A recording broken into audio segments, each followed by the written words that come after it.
ਦੋਸਤੋ ਅੱਜ ਦੀ ਇਹ ਕਹਾਣੀ ਰੂਸ ਦੀ ਬਹੁਤ ਪ੍ਰਸਿੱਧ ਕਹਾਣੀ ਹੈ। ਕਹਿੰਦੇ ਨੇ ਪੁਰਾਣੇ ਰੂਸ ਵਿੱਚ ਤਿੰਨ ਫਕੀਰ ਬਹੁਤ ਮਸ਼ਹੂਰ ਸੀ।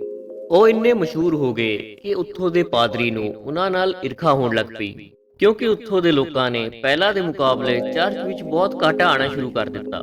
ਮੰਨੋ ਜਿਵੇਂ ਚਰਚ ਵਿੱਚੋਂ ਲੋਕਾਂ ਦੀ ਭੀੜ ਗਾਇਬ ਜੀ ਹੋ ਗਈ ਸੀ। ਹੁਣ ਸਾਰਿਆਂ ਨੇ ਉਹਨਾਂ ਤਿੰਨ ਫਕੀਰਾਂ ਕੋਲ ਜਾਣਾ ਸ਼ੁਰੂ ਕਰ ਦਿੱਤਾ।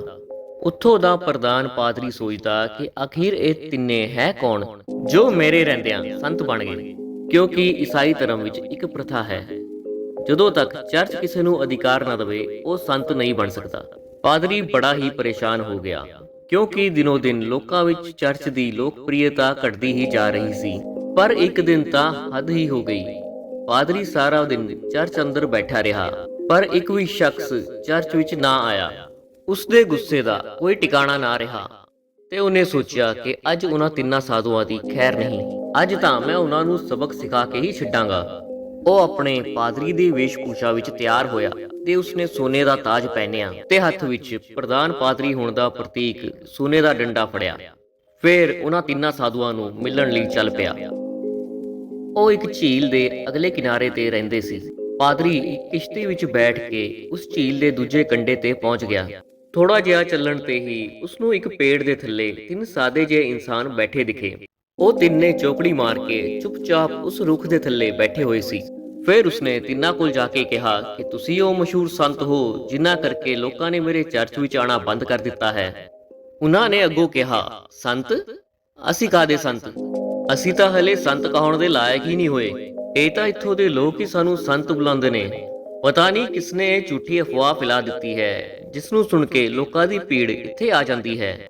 ਅਸੀਂ ਤਾਂ ਰੋਜ਼ ਇਹਨਾਂ ਨੂੰ ਮਨਾ ਵੀ ਕਰਦੇ ਹਾਂ ਕਿ ਇੱਥੇ ਨਾ ਆਇਆ ਕਰੋ, ਪਰ ਅਸੀਂ ਜਿੰਨਾ ਮਨਾ ਕਰਦੇ ਹਾਂ ਇਹ ਭੀੜ ਉਨੀ ਹੀ ਵੱਧ ਰਹੀ ਹੈ। ਅਸੀਂ ਇਸ ਭੀੜ ਤੋਂ ਬੜੇ ਪਰੇਸ਼ਾਨ ਹੋ ਚੁੱਕੇ ਹਾਂ, ਸਗੋਂ ਅਸੀਂ ਇਸ ਭੀੜ ਭਾੜ ਤੋਂ ਦੂਰ ਹੀ ਰਹਿਣਾ ਚਾਹੁੰਦੇ ਹਾਂ। ਅਸੀਂ ਤਾਂ ਬਸ ਇਕਾਂਤ ਨੂੰ ਮਾਣਨਾ ਚਾਹੁੰਦੇ ਹਾਂ। ਚੰਗਾ ਹੋਇਆ ਤੁਸੀਂ ਆ ਗਏ, ਤੁਸੀਂ ਹੀ ਬਚਾਓ ਸਾਨੂੰ ਇਸ ਭੀੜ ਤੋਂ। ਇਹ ਗੱਲ ਸੁਣ ਕੇ ਉਸ ਪਾਦਰੀ ਦੇ ਤਾਂ ਧਰਤੀ ਤੇ ਪੈਰ ਨਹੀਂ ਲੱਗ ਰਹੇ ਸੀ। ਸੋਚਣ ਲੱਗਿਆ, ਇਹ ਤਾਂ ਬੜੇ ਹੀ ਭੋਲੇ ਨਿਕਲੇ। ਇਹਨਾਂ ਨੂੰ ਤਾਂ ਮੈਂ ਐਸਾ ਸਬਕ ਸਿਖਾਵਾਂਗਾ ਕਿ ਇਹ ਸਾਰੀ ਉਮਰ ਯਾਦ ਰੱਖਣਗੇ। ਪਾਦਰੀ ਨੇ ਪੁੱਛਿਆ ਕਿ ਤੁਸੀਂ ਤਿੰਨੇ ਕਰਦੇ ਕੀ ਹੋ? ਉਹਨਾਂ ਨੇ ਕਿਹਾ, ਕੁਝ ਖਾਸ ਨਹੀਂ, ਬਸ ਇਸ ਰੁੱਖ ਥੱਲੇ ਬੈਠ ਕੇ ਉਸ ਡਾਡੇ ਨੂੰ ਪ੍ਰਾਰਥਨਾ ਕਰਦੇ ਹਾਂ। ਪਾਦਰੀ ਨੇ ਕਿਹਾ, ਫਿਰ ਬਾਈਬਲ ਕਿੱਥੇ ਹੈ? ਇਹ ਸੁਣ ਕੇ ਉਹਨਾਂ ਤਿੰਨਾਂ ਨੇ ਨੀਵੀਂ ਪਾ ਲਈ। ਪਾਦਰੀ ਨੇ ਪੁੱਛਿਆ ਕਿ ਕੀ ਹੋਇਆ? ਉਹਨਾਂ ਨੇ ਜਵਾਬ ਦਿੱਤਾ ਕਿ ਅਸੀਂ ਤਿੰਨੇ ਅਨਪੜ੍ਹ ਹਾਂ, ਬਾਈਬਲ ਰੱਖ ਕੇ ਵੀ ਅਸੀਂ ਕੀ ਕਰਾਂਗੇ ਜਦੋਂ ਸਾਨੂੰ ਪੜ੍ਹਨਾ ਹੀ ਨਹੀਂ ਆਉਂਦਾ।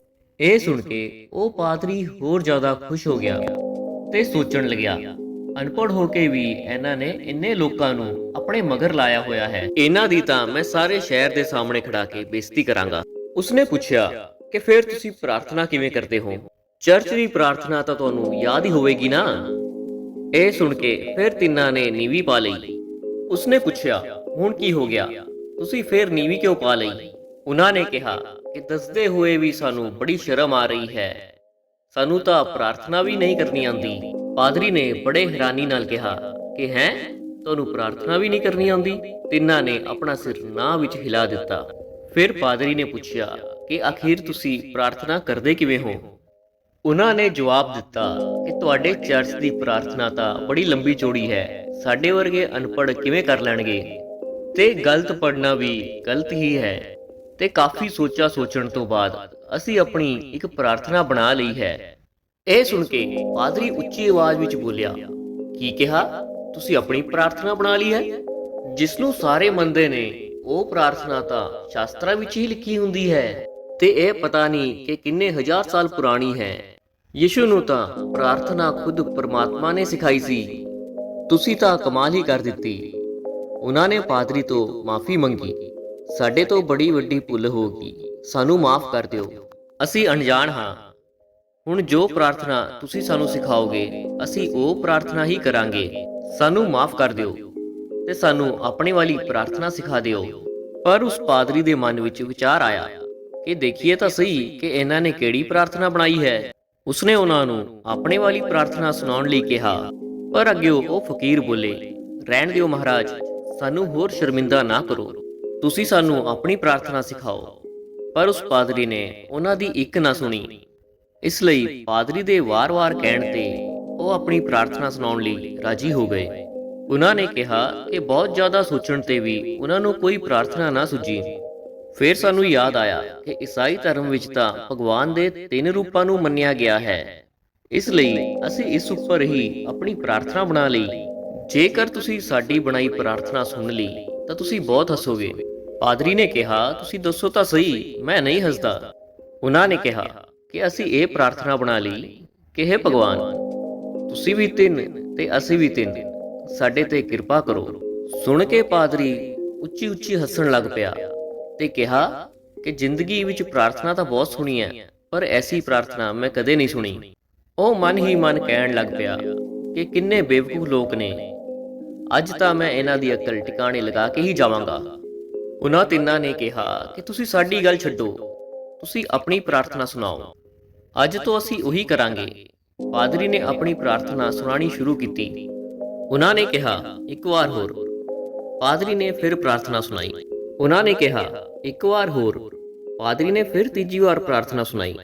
ਉਹਨਾਂ ਨੇ ਕਿਹਾ, ਇੱਕ ਵਾਰ ਹੋਰ, ਕਿਤੇ ਅਸੀਂ ਭੁੱਲ ਹੀ ਨਾ ਜਾਈਏ। ਪਾਦਰੀ ਨੇ ਫਿਰ ਪ੍ਰਾਰਥਨਾ ਸੁਣਾਈ। ਉਹਨਾਂ ਨੇ ਕਿਹਾ, ਇੱਕ ਆਖਰੀ ਵਾਰ ਹੋਰ ਸੁਣਾ ਦਿਓ। ਪਾਦਰੀ ਨੇ ਫਿਰ ਹੰਕਾਰ ਵਿੱਚ ਆ ਕੇ ਕਿਹਾ ਕਿ ਘਬਰਾਓ ਨਾ, ਕਦੇ-ਕਦੇ ਚਰਚ ਵੀ ਆਇਆ ਕਰੋ, ਤੁਹਾਡੀ ਜ਼ਿੰਦਗੀ ਵੀ ਹੌਲੇ-ਹੌਲੇ ਬਦਲ ਜਾਵੇਗੀ। ਜੇਕਰ ਰੋਜ਼ ਆਓਗੇ ਤਾਂ ਇਹ ਪ੍ਰਾਰਥਨਾ ਵੀ ਸਿੱਖ ਜਾਓਗੇ। ਉਹਨਾਂ ਨੇ ਪਾਦਰੀ ਦੀ ਗੱਲ ਦੀ ਹਾਮੀ ਭਰੀ।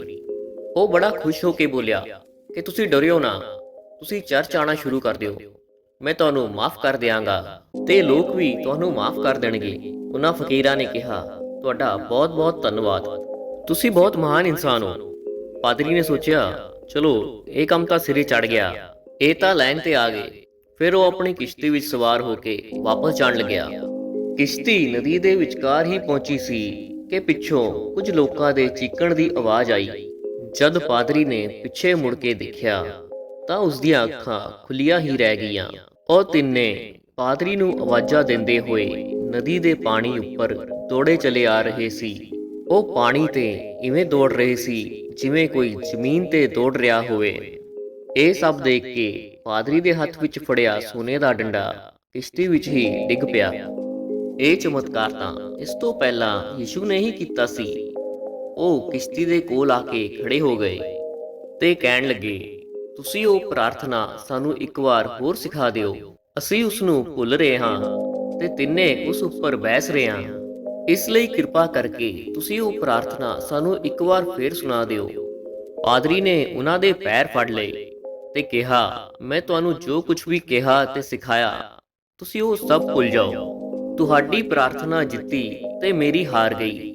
ਤੁਹਾਡੀ ਪ੍ਰਾਰਥਨਾ ਹੀ ਮਹਾਨ ਹੈ ਕਿਉਂਕਿ ਉਹ ਸੁਣ ਲਈ ਗਈ ਹੈ। ਸੱਚ ਤਾਂ ਇਹ ਹੈ, ਹੁਣ ਤੋਂ ਮੈਂ ਤੁਹਾਡੇ ਵਾਲੀ ਪ੍ਰਾਰਥਨਾ ਹੀ ਕਰਾਂਗਾ। ਮੇਰੇ ਤੋਂ ਬੜੀ ਵੱਡੀ ਗਲਤੀ ਹੋ ਗਈ ਕਿ ਮੈਂ ਤੁਹਾਡੀ ਪ੍ਰਾਰਥਨਾ ਨੂੰ ਘੱਟ ਜਾਣਿਆ, ਜਦ ਕਿ ਘਾਟ ਤਾਂ ਮੇਰੀ ਸ਼ਰਧਾ ਤੇ ਆਸਥਾ ਵਿੱਚ ਸੀ। ਇਸ ਲਈ ਮੈਨੂੰ ਮਾਫ ਕਰ ਦਿਓ, ਤੁਹਾਡੀ ਬੜੀ ਮਿਹਰਬਾਨੀ ਹੋਵੇਗੀ।